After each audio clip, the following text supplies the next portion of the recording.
Hey everyone, and welcome to our Mitra AI fireside chat, where we get to hear the unique thoughts and views, wisdom, if you will, of client CIOs with a rich backstory and point of view. Today, I'm delighted to share the screen with Phil Tenney here, Chief Information and Technology Officer at Travis Perkins. Can you just give them a quick overview of Travis Perkins as a business, a historic brand, and then maybe the technology estate that you manage?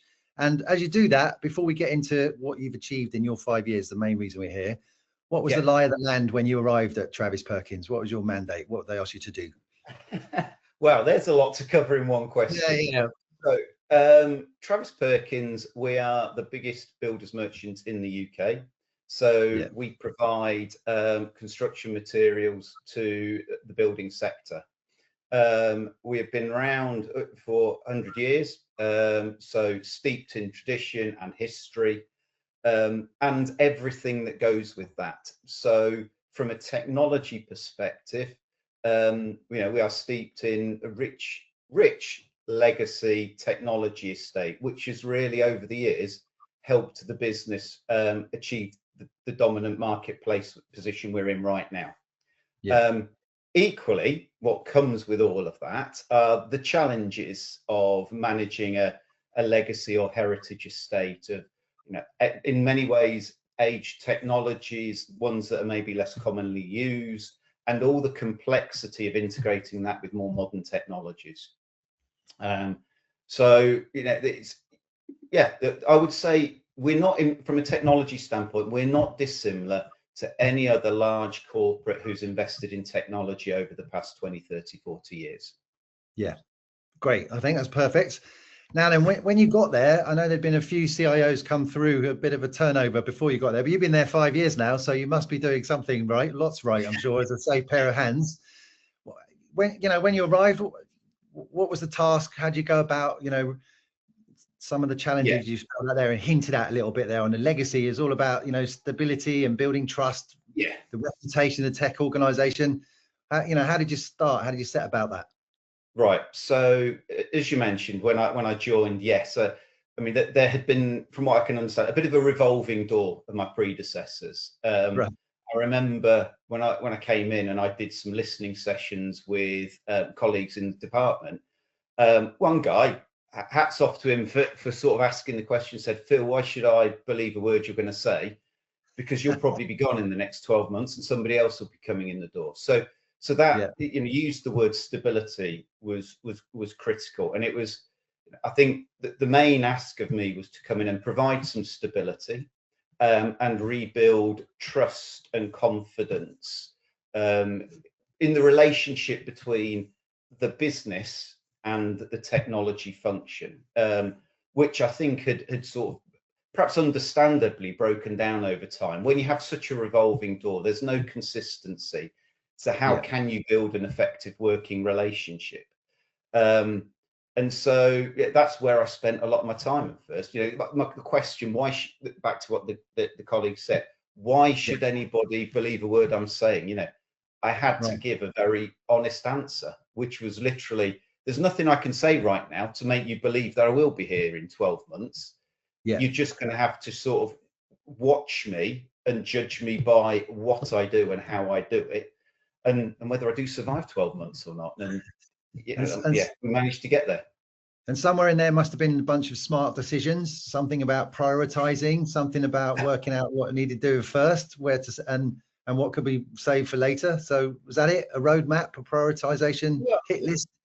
Yeah, I mean, look, the first thing I did was I spent a lot of time listening and learning about the business, the organization, the culture, the ways of working, right? Because to create your hit list, you have to understand what needs fixing. And it's very easy when you come into organizations to assume all the answers and what's already in place can't possibly be right. And I have a very, very different view of the world, which is, when you come in, I'm sure that the majority of what's going on is probably working, and predecessors aren't going to have been not I'm trying to think of the right word to use, muppets, or not great at their job, otherwise they would never have got the position they did. So they must have got to have something right.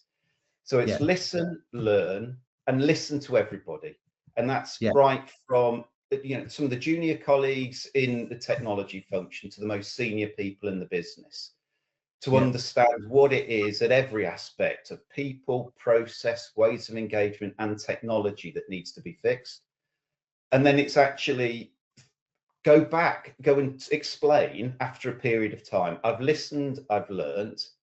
This is what I've figured out as the problems or where the opportunities are for us to get better at doing things. Don't necessarily state a really detailed plan at that point in time, because you probably then, I'm keen that I then work with both colleagues from the business and technology to shape what the plan looks like and how we get to where we want to. I don't have all the answers. And very often the people with the best answers are those already in the function or in the business. So it's work with them to create a plan everybody's bought into, and then, you just drive the delivery of it. Excellent. Okay, well, let's move into this present section, I guess, which covers the sort of the 5 years you've been in there and bring us up to date now. Yeah. You were the one that, it was great that you said the phrase legacy, you used, and heritage even as the way, there's a history there and it's helped build a business, but it's the theme, I guess, of what we're talking about here, that by its nature, you can end up with a lot of isolated applications, a lot of knowledge that was in the business, and then it's left the business, lack of documentation. Let's just ask you that. What is modernizing from a legacy modernization? What does that mean to you inside Travis Perkins? Well, if I take the word modernizing, modernizing doesn't necessarily mean replacing. Right. Now, and let me explain a bit more about why I say that. Because when I came in, we had I would say functionally very rich heritage. I'll call in-house developed ERP solution, right? Right. So and that had been built by an in-house team over many, many years. And do you know what? It did exactly what the business wanted to, by having quite a good relationship historically between the tech function and the business, developing an in-house solution. It could build all of the features and functions the organization wanted. However, at the point in time I came in, it was a solution running on aging hardware, using an aging underlying technology stack, and I'll say a maturing workforce. Many have been with the organization for a long period of time, right? And they've done a brilliant job. So you have to look at what do you do at every level, the hardware, the sort of software level, and the people. And sometimes you can jump to the solution that I've got to do a wholesale replacement, go out there and buy a new package and what have you. And that's actually kind of what I came into. It was, well, the answer is we've got to rip and replace with something else, isn't it, Phil? It's like, well, not necessarily. When you actually get under the covers, well, look, there are things we can do. So the hardware's aging, but if we actually upgrade the version of the development environment we're using, well, we can migrate it onto a very different hardware stack. In fact, we've migrated it into the cloud. So that's got rid of the hardware as a problem. Yes. We're using probably I'd describe it as a less common technology stack and sort of development environment and what have you. But, there are organizations like Mitra where you can build the skills, and we're not the only business that runs this tech. So as long as you work with the right partners, you can build the understanding in the language we use. So there's not throw everything out just because you've got technology that's maybe far less common. You can upgrade it, right? But equally, you do then have to think about how you can potentially move away from it over a period of time. And I'm a firm believer in, you don't, back to how do you eat an elephant? You eat it in bite-sized chunks. So how do you create a technology environment where you can basically decompose your heritage systems into individual consumable components that you can replace, which means investing in integration technologies and your data environment. Very good, really good, diplomatically put as well, somewhere on the line there, but very, very easy to consume in bite-sized chunks as well.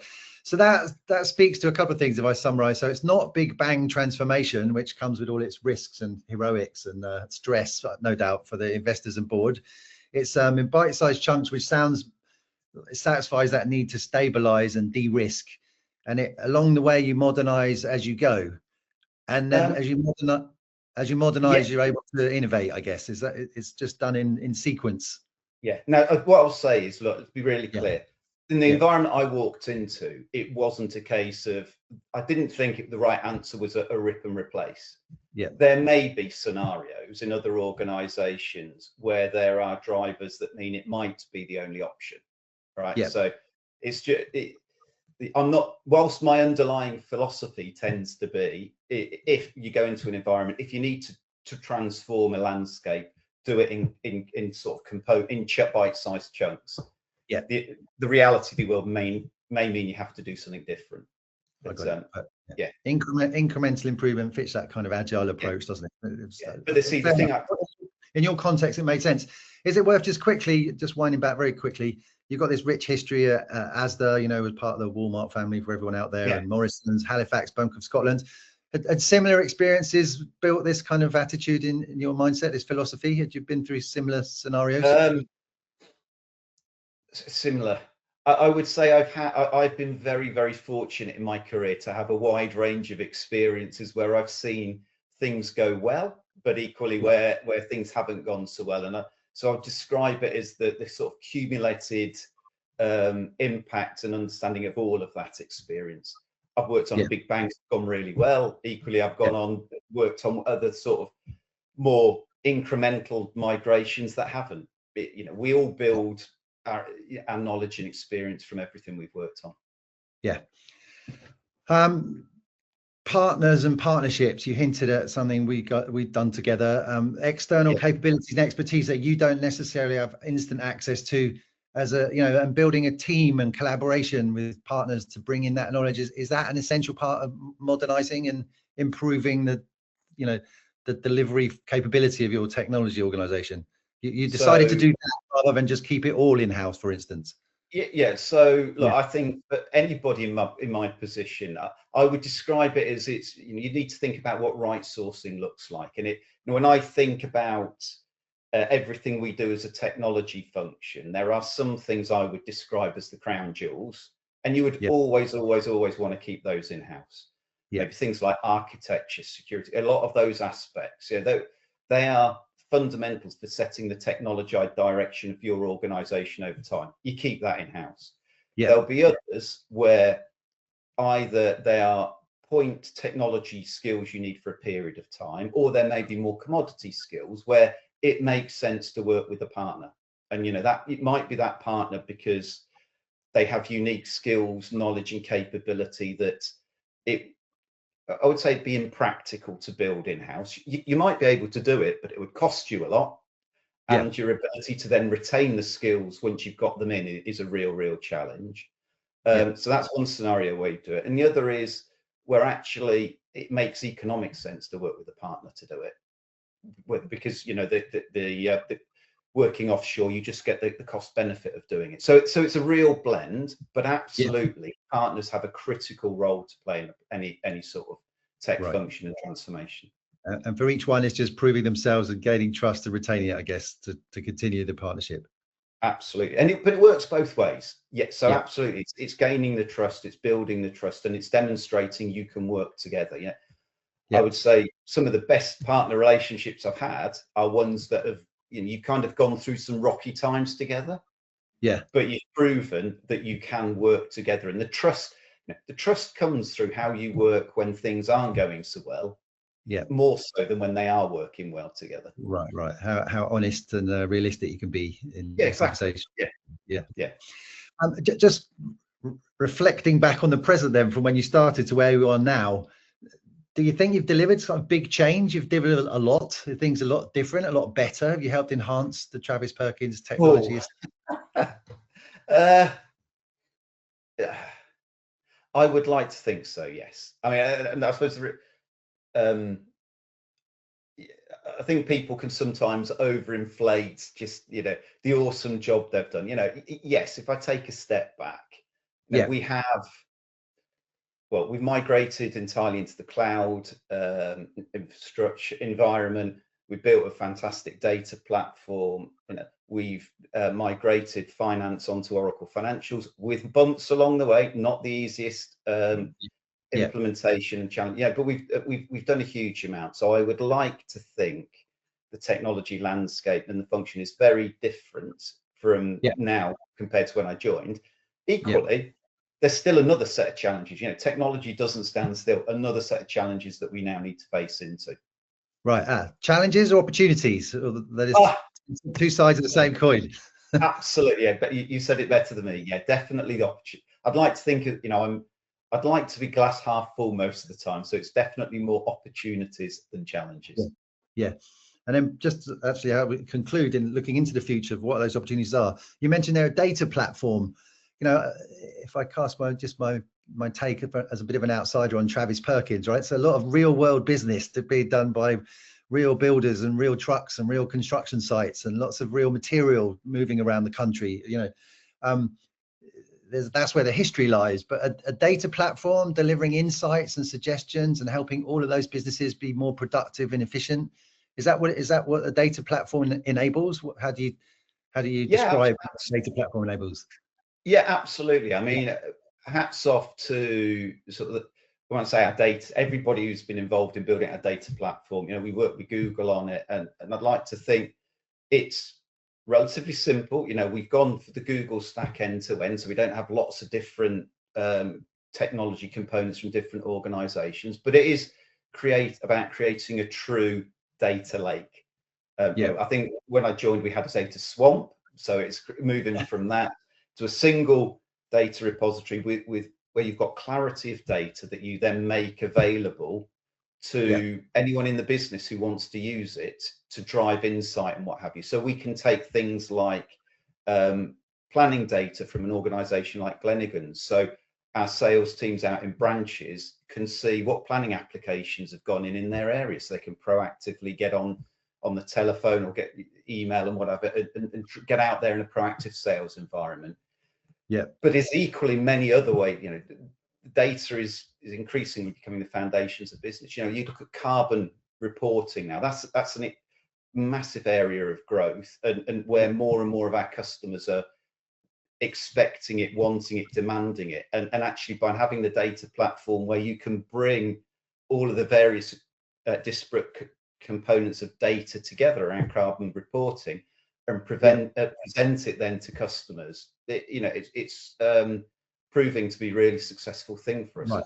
That's like architects making choices about the carbon footprint of a building in the planning stage before it goes up, which materials to choose. More the other way around. It's being able to then report on the carbon footprint of the products and the vehicles delivering it to site, and how much carbon has been used in getting the product. The cost of construction. Understood. Right. The carbon footprint. Yeah.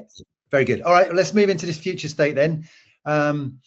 2026, how it looks today and beyond, and where you go next. Hopefully, if you've achieved this kind of stability, talking there about the data platform, it's more opportunity than challenge. I don't know, you tell me.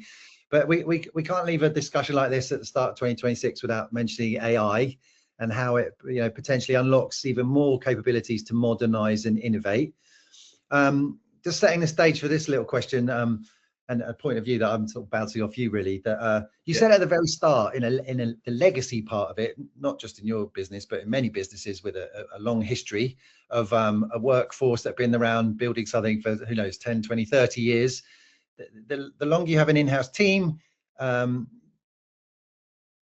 isolated, if you will, potentially, and doing things because they all know how each other work rather than documenting it, all right? I'm going to step away from Travis Perkins here, just in general, right? That there are legacies out there where the documentation is poor. The number of people still around to remember the logic of why something was done is down because people have left or retired or whatever it might be. And, on-site hardware and things that are not in the cloud make it difficult to jump across, connectivity of data, for instance. And all of that, I guess, speaks to hampering innovation. So how do you bring it all together and connect faster when that's the truth? When often, of course, it's in place and it's got those difficulties, but it's running a very tight ship. Things are working, but how do we do more or grow or faster? So we're very aware that McKinsey and Gartner, whatever, suggest that AI offers a great opportunity to de-risk and speed up some of this modernization. And even at Mitra, we've built a solution that, you know, can go in without touching data or touching the fabric of what's working, review old code and surface hidden business logic and create recommendations, insights, documentation that didn't exist, you know, very exciting results very quickly. So there's a whole raft of opportunities. Things are changing that can be done much faster. And just because they can doesn't mean you should. But how do you look at the opportunities that AI presents to you in 2026, I guess is a long way around of asking. I was going to say, yeah. Sorry. So a few thoughts on AI, right? So as a general point, I think we as a technology sector have a track record of massively hyping new technologies and then almost overinflating expectations. You know, and for those of us of a certain age and you've been in the industry for a while, you could probably call out a number of technologies that at the point in time they were going to transform every business, and unless you were on board the journey right at the beginning, you know, your business wasn't going to survive and what have you. And I would say AI is the latest one of those. I would equally say it's probably, you mentioned Gartner, probably at its peak of inflated expectations. We know that curve. So I would describe myself as a cynical realist about where we are with AI, right? Undoubtedly, it is a transformational technology that in due course will reshape how we do a lot of things in business, in life in general. I equally would say that for some businesses, it is far more critical that they are at the leading edge of deploying it than others. If you're in the knowledge industry or the creative industry and what have you there, I mean, it absolutely transforming it. Disrupting it, I guess, as well. It is disrupting it. It's completely changing the game. You're quite right.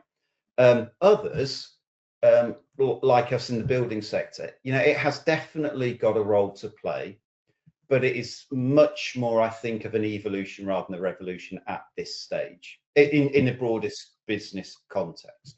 You know, we are seeing, we use Google Workplace, we use Google Gemini, and you know, does it help me do my presentations more quickly and pull together data and allow me to summarize documents much more quickly? Yes, absolutely. So there is some cool stuff that helps us in general.